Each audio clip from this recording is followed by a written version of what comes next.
इससे पहले जो पढ़ाए थे वो था पार्शियल एसोसिएशन। अब लास्ट टॉपिक जो है एसोसिएशन का है इल्यूसरी, जिसकी मीनिंग होती है भ्रमात्मक। एक एग्जाम्पल कि जो लोग शराब पीते हैं, एक एग्जाम्पल कि जो लोग शराब पीते हैं वो जल्दी मर जाते हैं। अब एसोसिएशन किससे हो रहा है? शराब से और जीवन और मृत्यु से। वाइन, जो लोग ड्रंकार्ड होते हैं वो जल्दी मर जाते हैं। और एक रिसर्च पाया गया कि जो डेली शराब पीते हैं एक लिमिट में, वो सामान्य व्यक्ति जो ड्रिंकिंग नहीं करते हैं, जो नहीं पीते हैं, उनसे ज्यादा उम्र में जीते हैं। अब हमको ये एसोसिएट करती है, स्टेटमेंट है ना, ये एक इल्यूसरी स्टेटमेंट है, ये एक कह लीजिए कि एक फॉल्स स्टेटमेंट कह लीजिए, इल्यूसरी कह लीजिए, भ्रमात्मक कह लीजिए, मतलब एक कंफ्यूजन क्रिएट कर रहा है कि सही है कि नहीं। हमको इसको प्रूव करना है कि शराब पीने वाला व्यक्ति जो है वो ज्यादा दिन तक जीवित रहता है। तो पीने की आदत, हैबिट और जीने का, दोनों में हम एसोसिएशन पढ़ेंगे। ठीक है, देखिए एक क्वेश्चन लिखिए बच्चों।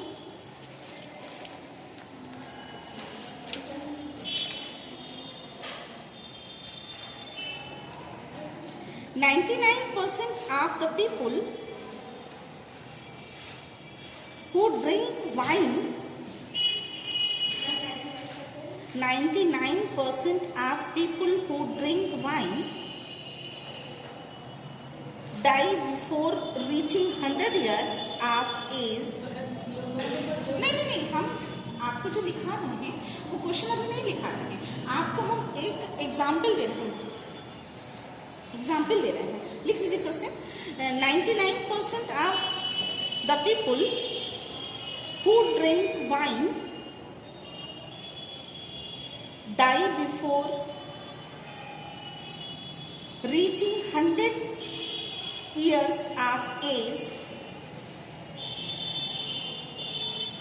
Therefore, drinking wine is bad for long time.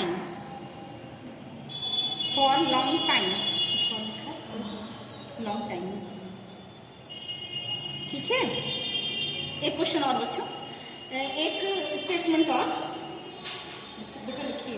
Hindi में भी लिखा हूँ? नहीं, ऐसा नहीं। अगर आपको आवश्यकता है तो हिंदी में लिख देना, वो कोई दिक्कत नहीं है। आप अगर कहिएगा तो हम हिंदी में भी लिखा देंगे आपको। लिखा है बेटा हिंदी में?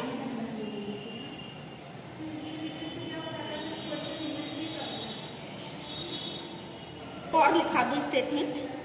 It is found that 80%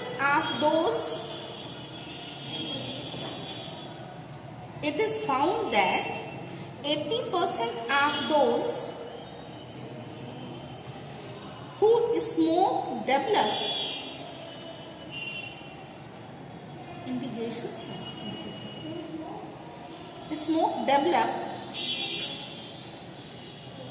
indigestion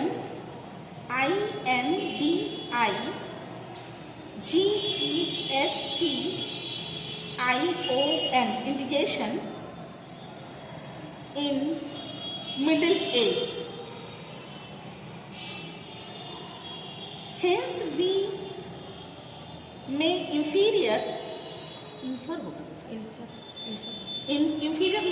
infer that smoking leads to indigestion. फिर से बोल रही हूँ। Hence we may infer that smoking leads to indigestions.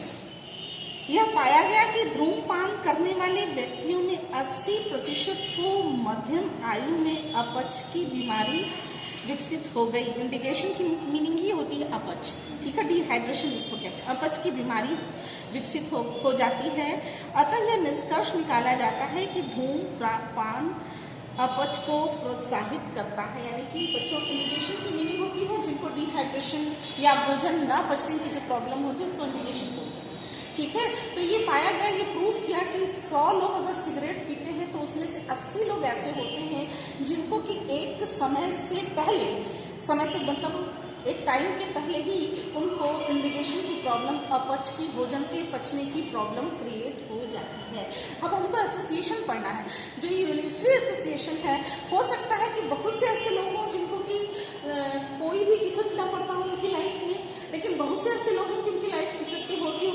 अच्छा, एक और भी हो सकता है कि जो लोग सिगरेट पीते हैं उनको किसी पेट में कोई ऐसे फैक्टर्स हैं जिसकी वजह से इंडिकेशंस होता हो, लेकिन चूंकि वो सिगरेट पीते हैं, या ऐसे कह लीजिए कि जिनको लंग कैंसर हो रहा है और वो सिगरेट भी पीते हैं, तो पहला प्रश्न ये आता है कि वो सिगरेट पीते थे इसलिए उनको लंग कैंसर हो रहा है, ठीक है।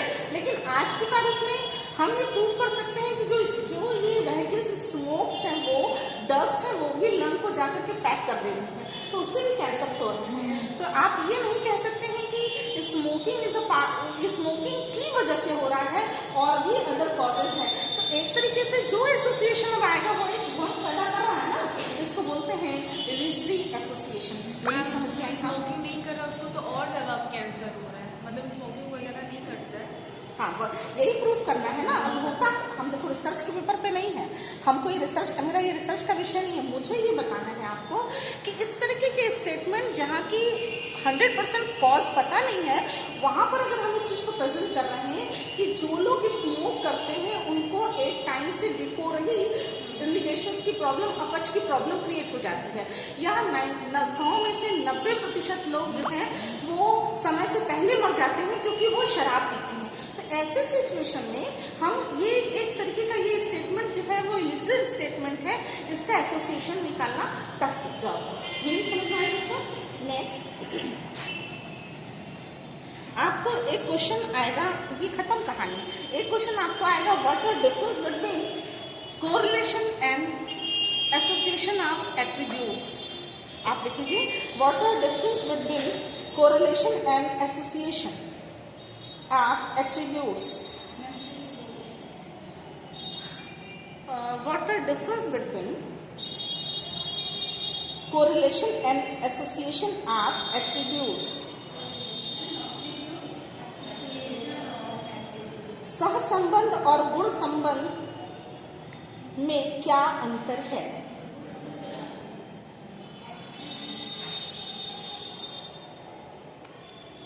ठीक है, पहले तो बच्चों जान लीजिए कि हम कोरिलेशन में वेरिएबल्स का इफेक्ट चेक करते थे। एक वेरिएबल दूसरे वेरिएबल पर कितना प्रभाव डालती है और डायरेक्शन चेक करते थे कि पॉजिटिव डाल रही है या नेगेटिव डाल रही है। एट्रीब्यूट्स में हम एसोसिएशन में हम एट्रीब्यूट्स को चेक करते हैं, गुणों को चेक करते हैं कि अगर फादर की आंखें गहरी काली हैं तो सन की भी आंखें गहरी काली होंगी। अगर मेल साक्षर है और एम्प्लॉयड है तो फीमेल भी साक्षर और एम्प्लॉयड होगी, हम ये चेक करते हैं। तो मेल और फीमेल दोनों अगर लिटरेट हैं और एम्प्लॉयड हैं तो मेल और फीमेल दोनों इलिटरेट और एम्प्लॉयड का हम कनेक्शन चेक करते हैं। बच्चों फिर है ऑन द बेसिस ऑफ, हम जब एट्रीब्यूट्स को लेकर के किसी का की स्टडी करते हैं तो वो एसोसिएशन होता है। और अगर हम केवल वेरिएबल्स की स्टडी करते हैं, वेरिएबल का मतलब जिस बच्चे को मैथ में अच्छा नॉलेज होगा, हम कोरिलेशन की बात कर रहे हैं, जिस बच्चे को मैथ में अच्छा नॉलेज होगा वो फिजिक्स में भी अच्छा नॉलेज जानता है। जिस बच्चे का इकोनॉमिक्स अच्छा होगा वो ज्योग्राफी, हिस्ट्री और सिविक्स भी अच्छा जानता है, पॉलिटिकल साइंस एंड सिविक्स, ठीक है। जिस बच्चे को अकाउंट्स बहुत अच्छे से आता होगा उसको अकाउंट से रिलेटेड जितनी भी डबल एंट्री सिस्टम, जिसको अकाउंट्स अच्छे से आता होगा उसको डबल एंट्री सिस्टम का प्रिंसिपल भी अच्छे से आता होगा। अकाउंट्स का मतलब मेजर पोस्टिंग, ठीक है। तो कहने का सेंस कि हम दो वेरिएबल के बीच में, अब बच्चा माइनस में करना है। मान लीजिए कि जो बच्चा मैथ में बहुत तेज है, हो सकता है कि वो हिंदी में कमजोर वीक हो, तो जब हम दो रिलेशन चेक कर रहे हैं तो माइनस में आंसर आएगा। और highly correlation minus highly correlation होगा ना। पर जो बच्चा मैथ संस्कृत में तेज है वो बच्चा हो सकता है कि मैथ्स में भी तेज हो, क्योंकि मैथमेटिक्स इज डिपेंड अपॉन, ज्योतिषी एस्ट्रोलॉजी जो है पूरी तरीके से निर्भर होती है मैथ्स पर, अंक गणित पर निर्भर होती है।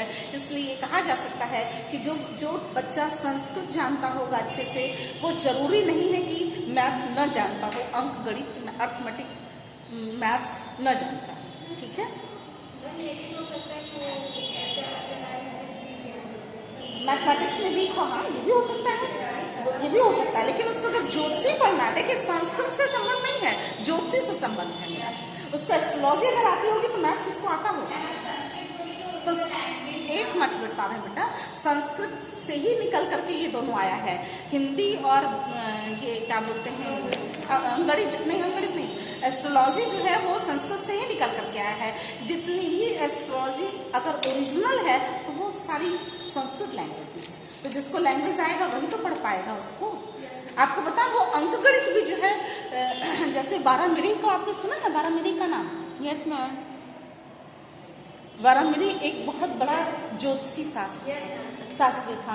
वो थे, वो जो है उन्होंने ये प्रूफ किया था कि अगर कोई विपदा आने वाली होती है राष्ट्र पर, तो सबसे पहले सबसे सेंसिटिव प्राणी कौन होता है? मछली। सबसे पहले मछली मरती है। मैं 2 साल पहले अखबार में पढ़ी थी कि वो जो पुष्कर है वहाँ, दुर्गा कुंड और क्या बोलते हैं अमृतसर, जितनी मछलियाँ थी वो लगभग सब मर गई। तो भी क्लियर नहीं हो रहा था कि कौन सी विपदा आने वाली है। अभी 2-3 दिन पहले आपने सुना होगा कि कौवे मरे हैं दिल्ली में। हाँ मैम, बर्ड फ्लू। कोई विपदा आने वाली है तो सबसे पहले मछली, फिर उसके बाद पक्षी, फिर उसके बाद बिल्ली, फिर उसके बाद चूहा, फिर उसके बाद बिल्ली मरती है, फिर उसके बाद चूहा, फिर कुत्ते, फिर आदमी। इस तरीके की बारोमेरी में न जाने कितने 100 साल पहले ये लिखा होगा। ये ज्योतिषी है, उसने ये जो है कितने 100 साल पहले उसने लिखा होगा। कितने रिसर्च हुए होंगे हिस्ट्री पे, इसका अनगिनत मेरे पास आंकड़े नहीं है इसके। और उसने कितने 100 साल पहले ये बात लिखी कि अगर देश पर या राष्ट्र में या विश्व में कोई विपदा आने वाली है तो सबसे पहले मछली मरती है। और बच्चे इस बात को मैं प्रूफ इसलिए यहाँ पे कर रही हूँ, मुझे याद आ गया कि आपको ये बात बताऊँ, इसलिए ये बात हमने आपके सामने प्रेजेंट किया। नेक्स्ट, आपको दोनों का डिफरेंस लिखना है। फिर है टाइप्स ऑफ रिलेशनशिप। ठीक है बच्चों, कोरिलेशन में माइनस और प्लस रिलेशनशिप होता है। एट्रीब्यूट्स में complete, independent, positive, negative, partial, multifold. अरे नहीं समझ रहे हो, जब आपको दोनों कोरिलेशन और एसोसिएशन में लिखना है कि दोनों का के टाइप्स क्या है रिलेशनशिप में, तो बच्चों जो एसोसिएशन है उसमें आपके कई आते हैं। Partial association, illusory association, manifold association. लेकिन जब कोरिलेशन में आप चेक करते हैं तो या तो माइनस रिलेशन होता है या तो प्लस रिलेशन होता है। अभी से पहले आपको पढ़ाया था ना, इंडिपेंडेंट, क्या बोलते हैं, पॉजिटिव, निगेटिव, ये 5-6 तरीके का हो गया। और वो केवल दो तरीके का आपको लिखना होगा। ठीक है, नेक्स्ट बच्चों, ये टॉपिक यही कंप्लीट, ये कहानी यही खत्म होती है। नेक्स्ट टॉपिक है आपका, जरूर से जरूर सारे क्वेश्चंस कर लीजिएगा।